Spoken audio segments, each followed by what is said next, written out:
Hey everyone, welcome to Locked On Lakers, a bonus episode on a Saturday into Sunday. Brian Kamenetsky, Andy Kamenetsky. Lakers lose in Boston and may have lost LeBron for a little while. How was your Saturday? That's next.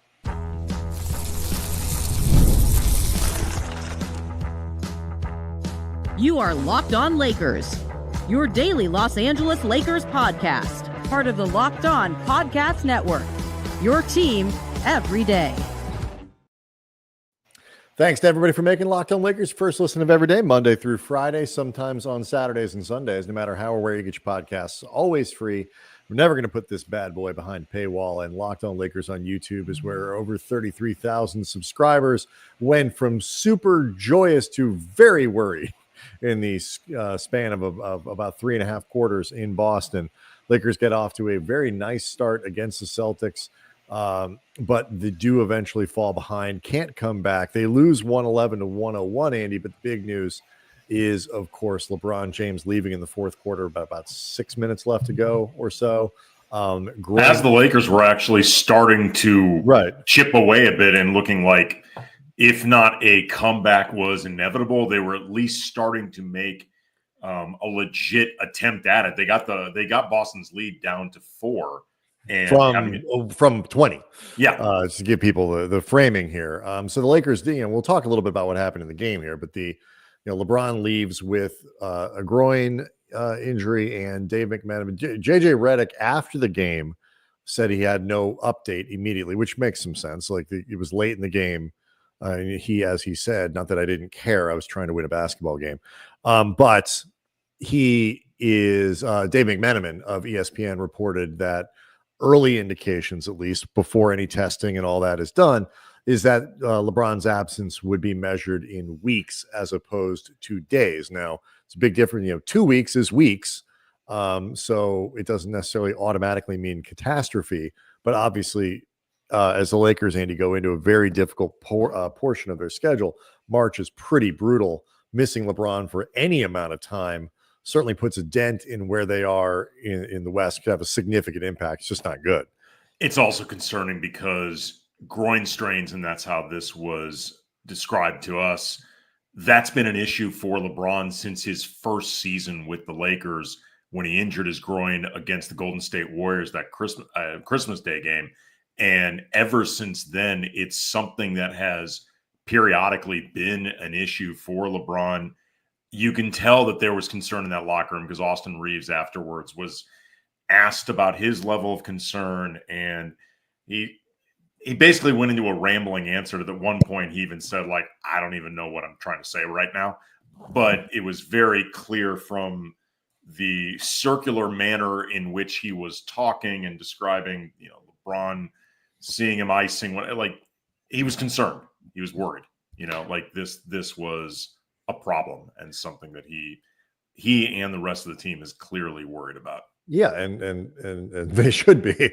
Like you say, it's one of these things that when you hear Dave say, or when you see Dave say, weeks, not days, because we just went through this sort of with Austin. We get that calf strain. You don't know how long is that going to be.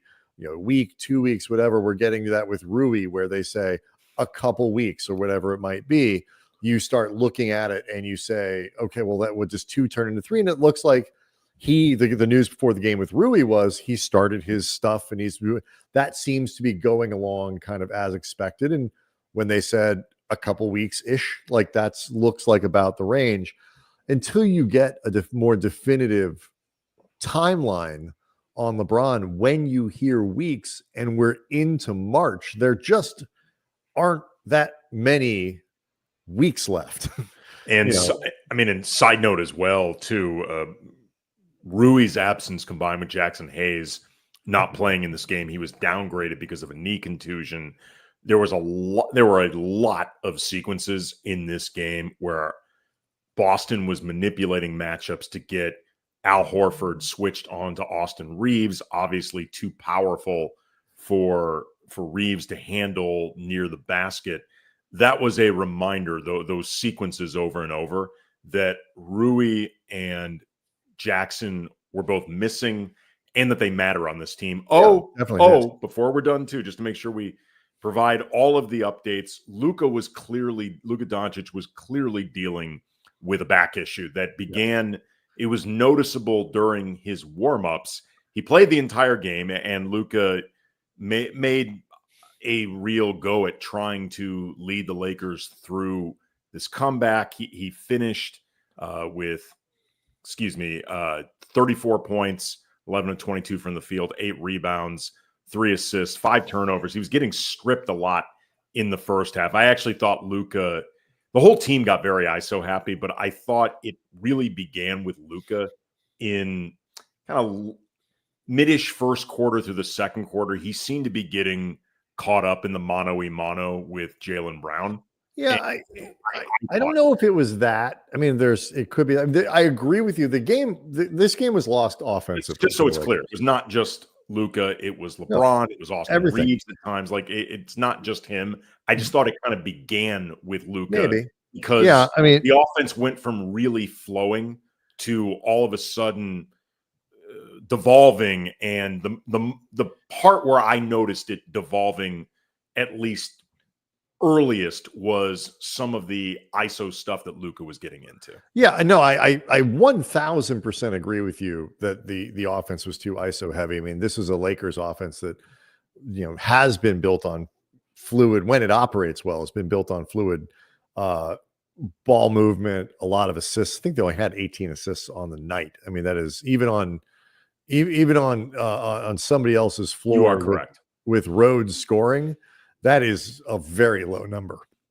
And so, clearly the ball movement wasn't there for the Lakers.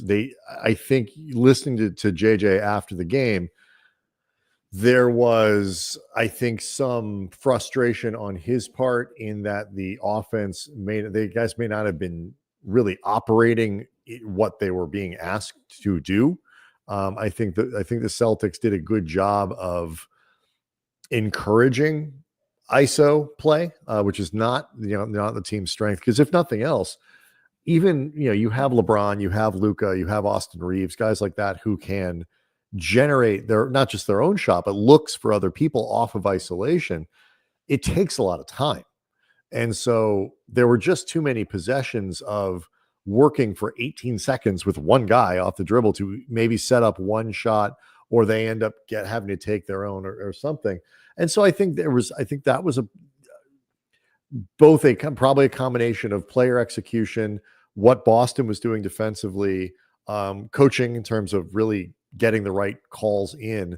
And then I think too, the Lakers, who have been very good at getting to the line, and a lot of their offense, to be fair, is predicated on that. This is a very physical game where getting the calls, and I think it was fairly consistently called, but the refs were clearly not in a mood to put everybody on the line. And sometimes when that happens, I do think it takes the Lakers time to adjust. And this is pre-Luka, but Luka is a guy who also will hunt for whistles. And if you're not getting them, sometimes you get stuck doing that, and it gums up the offense. Yeah, I'm seeing some comments too in the section about Luka getting hacked on some of those plays where he got stripped. There were a couple times where it was pretty physical, like you said. They were allowing guys to play. Even if you want to say that Luka got hacked on a few of those, it doesn't change the fact that he was going very ISO heavy against really often Jaylen Brown, who was a very good defender, but just Boston has a lot of good wing defenders in general. So even a guy like Luka, that can be a dangerous game to play. Yeah, it just the offense was really bad. I mean, they went, what was it, like how many minutes into the third quarter before they even had a field goal? There was 1 point in the third quarter. They had scored 4 points in 6 minutes. Yeah, I mean that's not good. And the cold spell really started in the second quarter. It's not like it was like a new thing. They went, it just popped up in the third. They went 33 points, tied at 33 after one. Lakers scored 21 points. And again, most of that backloaded the last 7 or 8 minutes of the quarter. In the second quarter, they scored 13 points in the third quarter and still managed to make a game of it in the fourth, which I saw a couple people saying in the chat, like, if you're watching on YouTube, the live show, like, the Lakers couldn't play defensively. It's like they scored 34 points in the middle two quarters and still kept the game close.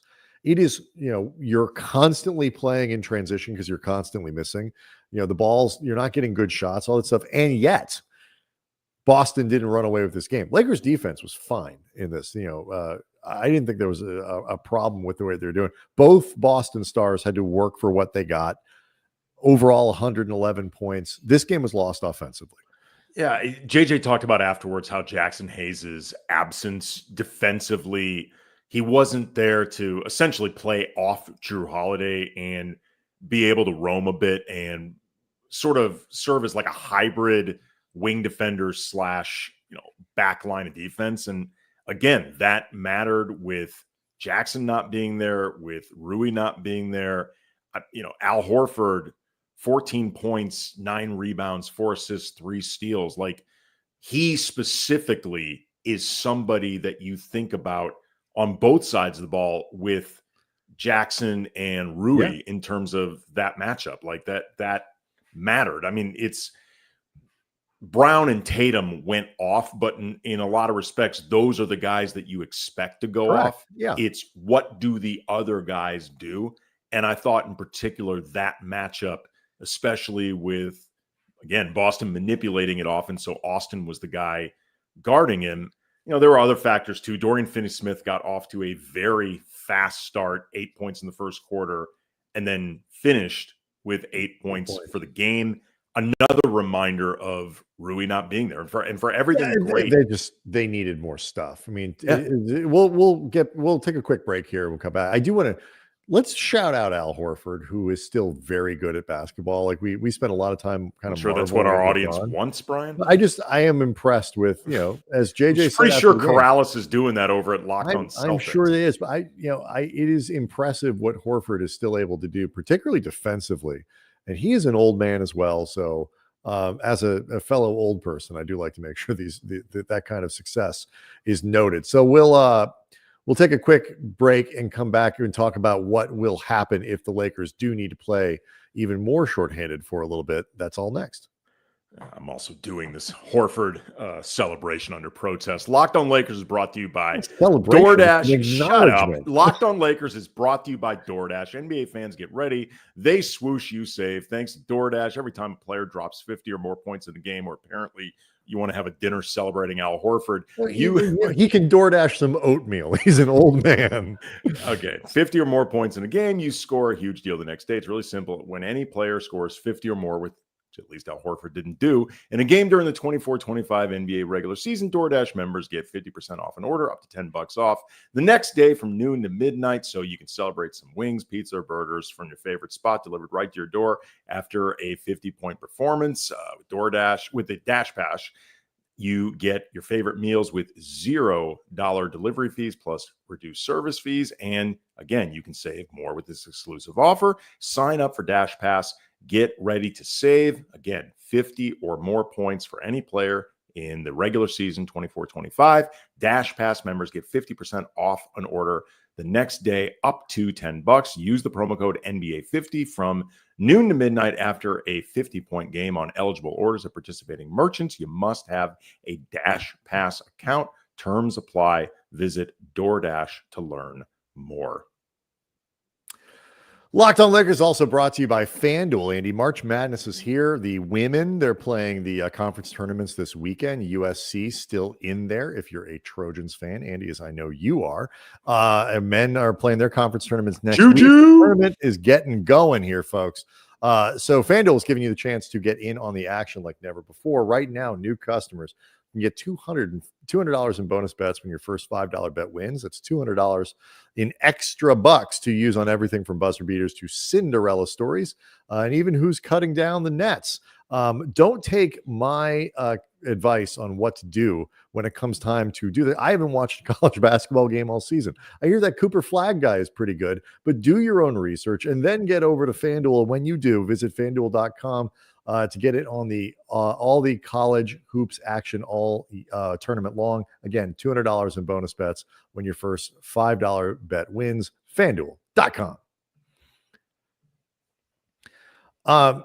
Quick reminder, sign up for the newsletter, LockedOnLakers.com. Go to LockedOnDaily.com, then go to Locked On Lakers. You click there and you get the newsletter delivered to you every day of the week, Monday through Friday.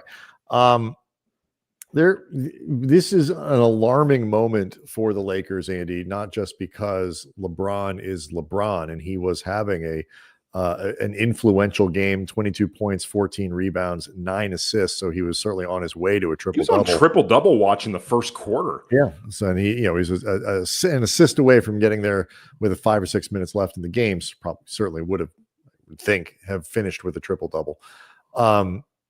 But, with Rui out for at least another week or so, he's going to be reevaluated again in about a week. So you're looking at a week to 10 days before he's back. Jaxson Hayes, hopefully not a super long-term injury, but the Lakers are short on players and they are entering a very challenging stretch of the schedule. So the question is going to be for JJ and the rest of the coaching staff is like, how hard do you push to try to keep this status that you've managed to achieve in the Western Conference? I'm like, they have an opportunity here to host maybe 2 rounds in the playoffs. But you got to get everybody there. I think the biggest priority is you make sure that you are maintaining at least a 6 seed, so you are not falling into the play-in altogether. Like we talked about that even well before Luka Doncic was a thing for the Lakers, just the idea that the goal for this season was that's your baseline. You avoid the play-in, and the Lakers have at minimum built up a pretty solid cushion to look to do that. They're 5 games ahead of Golden State for the 6th seed. At least 5 games ahead of Golden State. Golden State's into the 6 now. They've won 9 of 10. The Warriors are playing great. Sure, but I'm just saying for the time they've got an extra. It's 5.5 over Minnesota, who is actually in the 7 right now. Well, I'm just saying there's a little bit of a cushion between. Yeah, the magic seed there is 7 as opposed to 6. Fair enough. The point being, though, they have given themselves a cushion. I think some of this depends on which particular player you're talking about. Like LeBron, for example, you give him every single millisecond that is required to heal up because A, he's really damn important. B, you might have heard he's 40 years old. And this is, again, it's a tricky injury. Groins are always really difficult to deal with. And this is not LeBron's first rodeo with a groin injury as a Laker. Like, this is just a thing for him. So you got to give him all the time he needs. With, say, Luka and whatever this back issue was he was dealing with that wasn't, at least at the time of this recording, clarified. That might have a little more flexibility. Maybe you go into Brooklyn and you feel like Austin and a supporting cast should be able to beat a Nets team that doesn't particularly want to win anyway. And you give Luka that night off. You give, him a few extra days to rest up. I would be stunned if LeBron is available for this road trip at all. But the idea would be that you try to give Luka a little extra rest for the upcoming Bucks and Nuggets games that are going to be really difficult. Jaxson Hayes hopefully just comes back and, beyond what we were talking about with the size that he provides and some of the defensive mismatches Boston was able to manipulate, Jaxson is a really good source of easy points.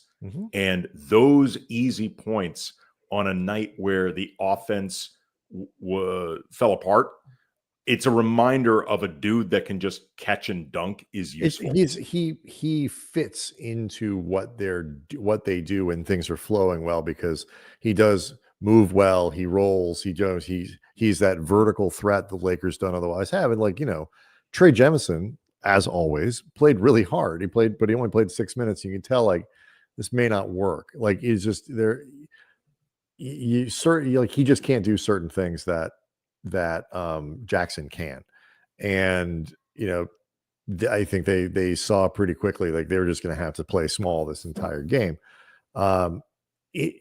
it is for the Lakers, it's just going to be, we'll see what happens, I guess, with the diagnosis. But, once you get through, you mentioned this road trip, it goes Brooklyn, Milwaukee, Denver, then you get Phoenix at home, San Antonio at home, two teams that are kind of struggling, Denver again, Milwaukee, Chicago, they're still kind of trying to keep themselves in the conversation in the Eastern Conference. Then it's another road trip, Orlando, working real hard to solidify a better seed. Indiana, Chicago again. Memphis, obviously working hard. Houston, Golden State, New Orleans, Oklahoma City twice. And by now you're getting into April. And so, if LeBron misses a month, he comes back with 3 games left, 4 games left. That's enough for him, but it's just, you do wonder what that looks like, where they are in the standings. I would think, though, that they could hold on to that 5.5 game lead, at least say in the top 6. Sure. Again, that's the baseline goal.